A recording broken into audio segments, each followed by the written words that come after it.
Olá, meus irmãos, graça e paz.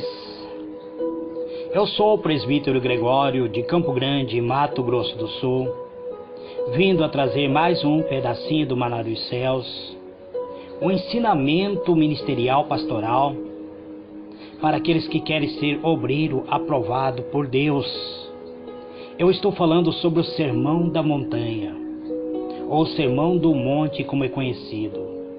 Hoje eu quero ler a segunda bem-aventurança, onde diz assim o versículo 4 do capítulo 5, onde diz: bem-aventurados que choram, porque eles serão consolados. Muito bem, amados, diletos irmãos. O Sermão da Montanha, ele é considerado o maior discurso de todos os tempos. Ele é considerado o maior sermão de todos os tempos, pois, afinal de contas, foi proclamado pelo maior pregador de todos os tempos. Ele provavelmente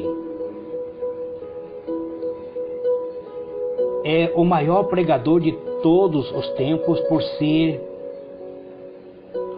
a própria verdade, por ser o próprio Filho de Deus, e provavelmente a parte mais conhecida das doutrinas do Senhor Jesus. No Sermão do Monte, no livro de Mateus apresenta Jesus como sendo o rei, e o Sermão da Montanha é a plataforma, é o lançamento da plataforma do reino de Deus, do reino desse rei chamado Jesus. Mesmo que poucas pessoas ou entenda, ou menos ainda obedeça, mas o lançamento são as bases para uma felicidade. Por ser uma descrição pessoal que Jesus desejava que seus seguidores fosse e realizasse no Evangelho vidas para as pessoas. Então Jesus, através do Evangelho de Mateus, no sermão, ele manifesta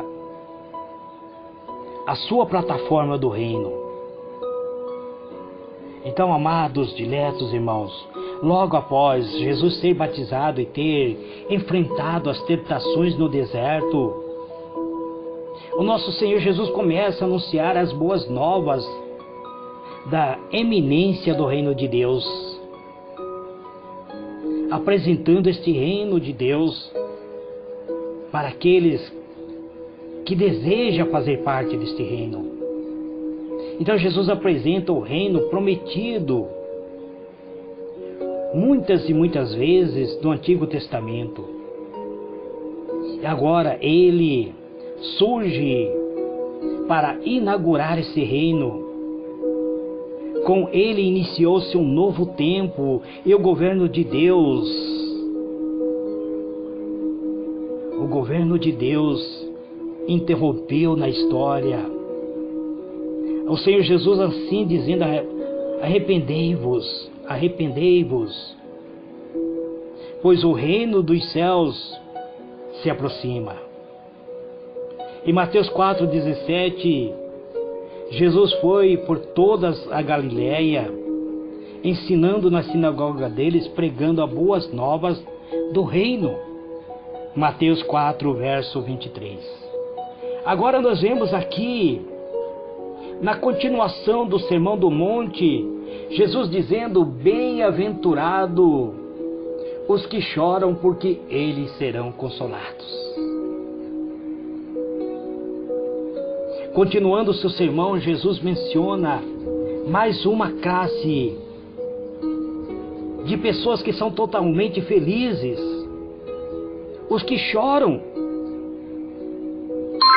Quase se poderia traduzir esta segunda bem-aventurança por felizes os infelizes, a fim de chamar a atenção, para surpreender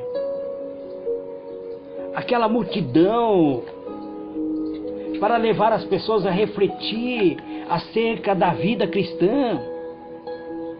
A vida cristã, de acordo com Jesus, não é só alegria, não é sorriso.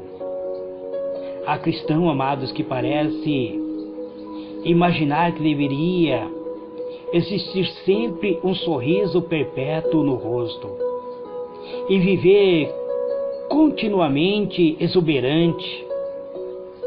Existem cristãos, inclusive, que são barulhentos, que essa atitude até eu considero antibíblica.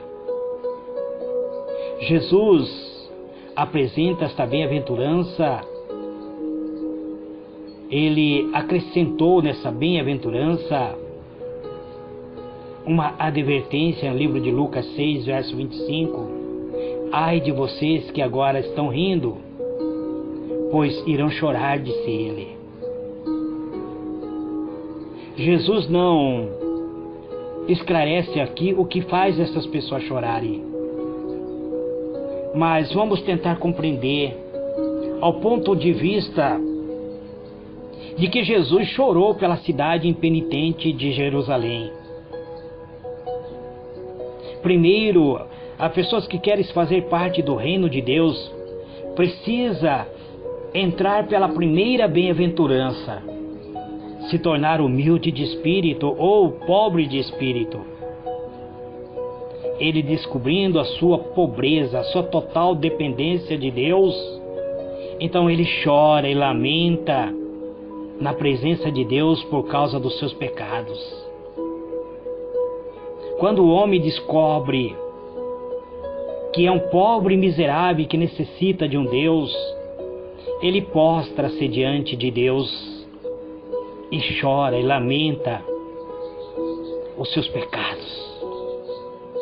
Jesus chorou por causa da cidade impenitente de Jerusalém. Então, amados, Jesus não esclarece o que realmente devemos chorar, mas eu acredito que devemos chorar por causa do nosso pecado. Jesus chorou por causa do pecado da humanidade, pela amarga consequência que traria no juízo e na morte. Ele chora pela cidade impenitente que não recebeu ele. Nós também deveríamos chorar, amados, mas pela maldade do mundo, chorar por causa da injustiça social, chorar por nossos pecados, por sermos rebeldes contra Deus, chorar por causa da idolatria, da maldade, chorar porque nesses últimos dias não existe mais piedade nesses últimos tempos. Mas não são apenas os pecados de outros que deveria nos levar às lágrimas, pois temos muitos pecados. Temos os nossos próprios pecados para chorar.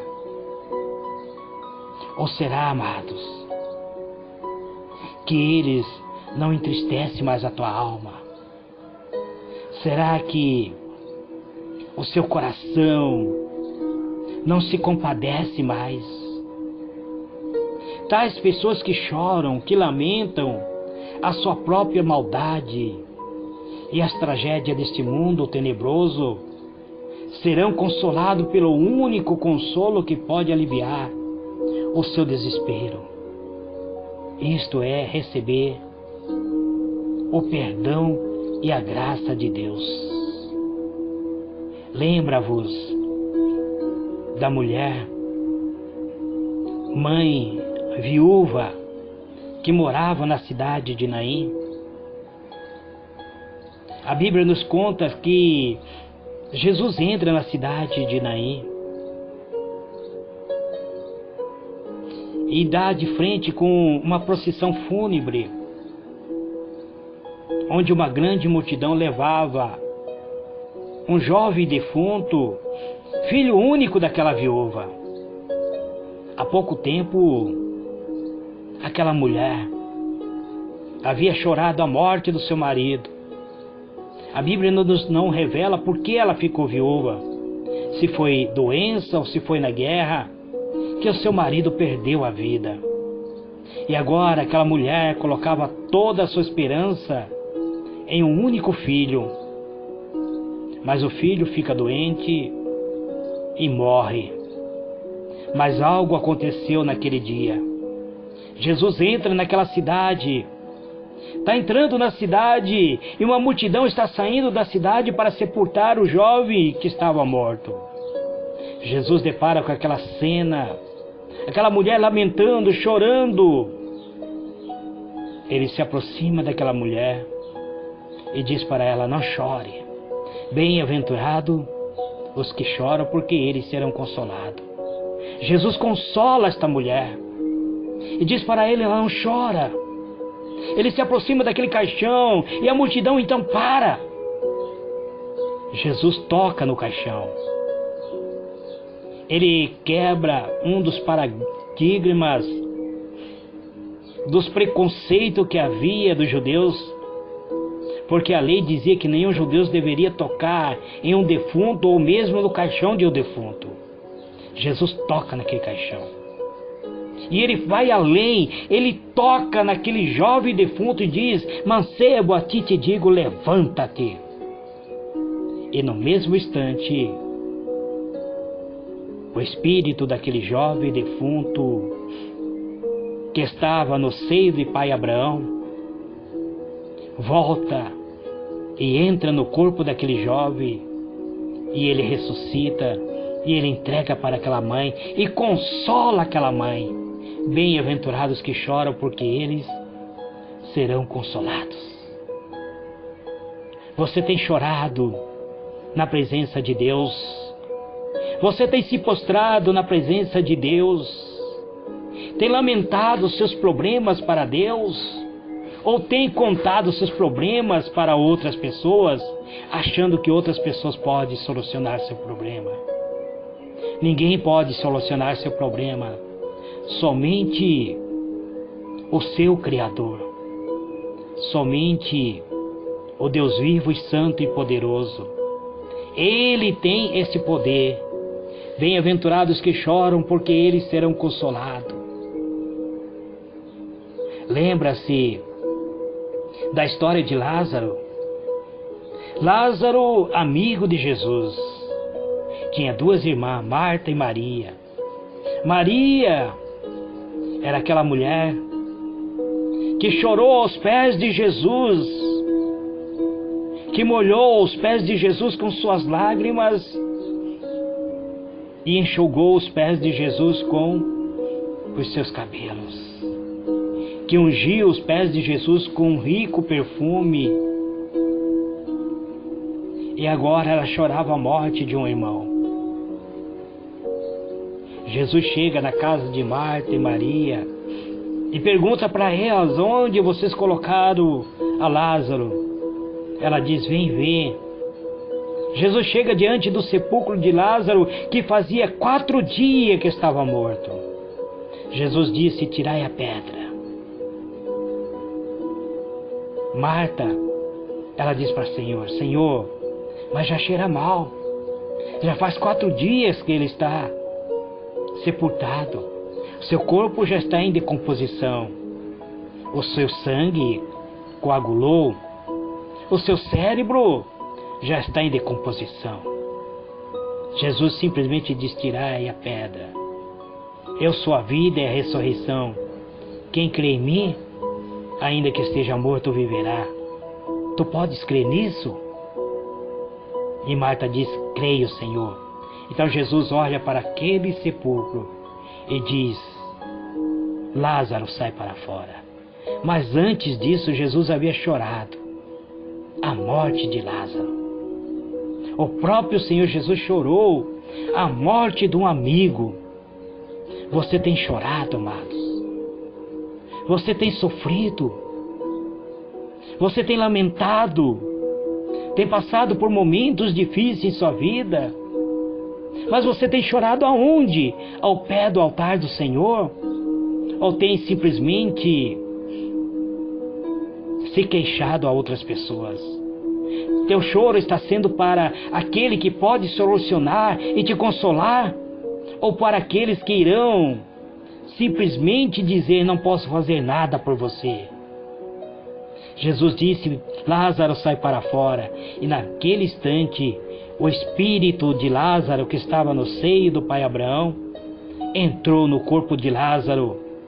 O seu cérebro, que estava em estado de decomposição, o seu corpo que estava apodrecendo, seu sangue que havia coagulado, os seus nervos que não tinham mais movimento, seus ossos que estavam paralisados, o seu corpo voltou a viver. Marta e Maria foram consolados. Bem-aventurados que choram, porque eles serão consolados. Eterno e soberano Deus, é a Ti, Pai, que neste momento solene de oração eu te agradeço por mais esta ministração. É a segunda bem-aventurança, onde o Senhor mesmo diz: bem-aventurados que choram, porque eles serão consolados. Muitos de nós, Pai, perdeu a capacidade de chorar. Chorar pelo sofrimento do irmão, chorar por causa da morte do irmão, chorar quando vê um irmão sofrendo, chorar quando vê um irmão chorando, chorar quando vê as pessoas, muitas vezes, lá na profundeza do abismo, envolvido com drogas, com tudo aquilo que é destrutivo, Pai. Mas nós precisamos voltar a chorar diante do Teu altar, para sermos consolados por Ti. Então eu te agradeço. Em nome do Senhor Jesus eu digo muito obrigado. Amém e amém. Que Deus vos abençoe, amados. Meu próximo áudio eu estarei falando sobre bem-aventurados os mansos, porque eles herdarão a terra. Que Deus vos abençoe. Tenha um ótimo dia. Fique na paz do Senhor Jesus. Amém e amém.